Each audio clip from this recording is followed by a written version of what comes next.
So how unusual is this format? I mean, with all these days off. Yeah, I think in some ways it's a little unique, but it really helps your pitching set up the way you want it to set up. But at the same time, you know, we got to keep our guys occupied. You know, they love watching the games that are occurring during the course of the week. We're going to do a little zoo trip, which I think will be fun for our kids. I know Omaha has one of the great zoos in the country, and you know, this city's just been so gracious and so welcoming, and you know, we're going to take advantage of that by going out to the city. So I think our kids enjoy the time off, but at the same time, they want to play baseball, but that'll happen soon enough.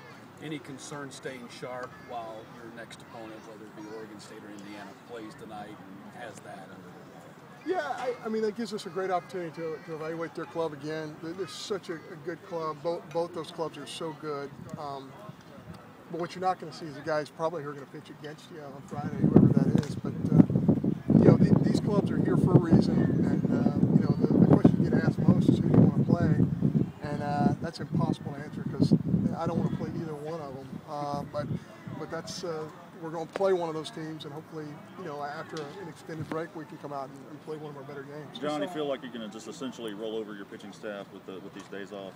Yeah, although it's really going to kind of change the nature of it. I think if you play Oregon State, you know, they've already seen Kendall, right. And you know, the more familiarity you have with somebody, you know, it can help that club or it can hurt that club in some respects. So we'll wait and see what the result is, and see. You know, we had some bullpens yesterday that were just phenomenal. Some guys really kind of through their body language and through their work yesterday said, "Hey, I really want to pitch, and I'm fresh." So. And I'm talking about the Ben Bracewells and Jacob Lindgrens and Coxes. I mean, those guys really threw well. Evan Mitchell threw a phenomenal pen. So I do think we have some other options that haven't even stepped on the field yet. But again, we'll wait and see. The more we get to see these teams play, we feel like the better evaluation. How's Luis look, John? Is he 100%? He threw a little bit yesterday. I think he could be ready for the weekend. You know, it's kind of a real shame because he's been healthy all year, and you know, just a little bit sore. We'll read that, but I knowing the heart of that kid, I would be shocked if he wouldn't be available to us sometime this weekend. We saw a new superstition last night with the beach balls and the pitchers and the pen. What overall? I mean, you guys just seem like you come up with new superstitions every day. What overall as a team? I think the beach ball's been a tradition here forever. I mean, I think that's one of the really neat things here is those beach balls flying around, and you know, folks just having a great time and really having a deep appreciation for college baseball. But yeah, just watching the game yesterday and even in our games, you know, those things are flying around. I think it's neat.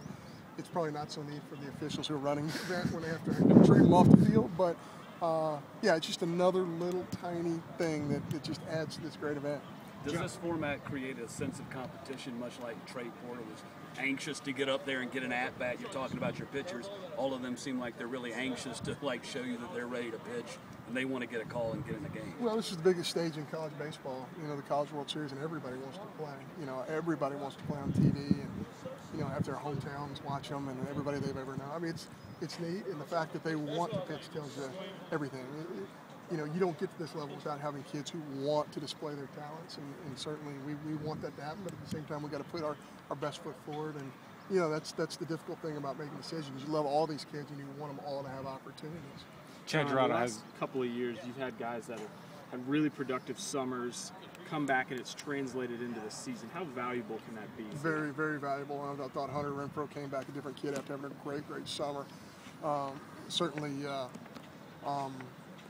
Chad Gerardo had a great summer in San Luis Obispo. He played for one of my really good friends out there, Chow Fanning. Just did a great job with him. I mean, yeah, summer baseball is important. I think we had 24 of our kids go out and play last summer, and it's big. Not all of them can do it. You know, if a pitcher went out and do a ton of innings for us, or you know, sometimes summer school or things of that nature. Not everybody can do it, but it's a very valuable tool. Stunned that LSU got the 2 in barbecue. You know, I'm not really stunned at anything because everybody here is so good. You know, gosh, can UCLA beat LSU? Yeah. Can they beat us? Yeah. Can they beat anybody in the country? Yeah. Can LSU beat anybody in the country? Of course. I mean, LSU could have gone undefeated in this thing or be 2 and out. It's just, you know, it's just that hair, just a hair's difference between winning and losing it here. And you know, LSU crushing balls that stayed in the ballpark. You know, if it's a different venue, you know, maybe they're 2-0 instead of 0-2. But you know, it's just they're a great ball club. They're so talented, and you just nothing surprises any coaches anywhere in the country watching this event. Chad Dorado has more strikeouts in the postseason than the regular season. Where would this team be without his postseason performance? I think you can say that about many people. You can say that about Jonathan Holder. You can say that about Chad. I think you can say it about Frazier. You can say it about Wes Ray, who last 4 weeks has played his best when it's mattered the most. So I think it's a group thing. It's an amalgamation of several different components. John, can you talk about, you talked about after the game, the 7-8 pitch at bat for Henderson. I mean, how much of that is the maturity of him coming into as a third-year player, and how much has he changed that way? He's not trying to do too much, and that's the leadership, that's what the aging process, the maturation process of I'm not trying to do too much. That's what that at-bat was all about, and I'm just so proud of him because I'm not sure that would have happened a year or two ago, but you asked him to do a lot of different things in that sequence. Lay a bunt down. Okay, the bunt doesn't get down because it just doesn't get down, and now I'm trying to go opposite field, and it looks like he was spending the last 10 minutes of that at bat going oppo. Right, but you know what? The bunt was his idea. Right. I gave him the option of bunting there if he wanted to.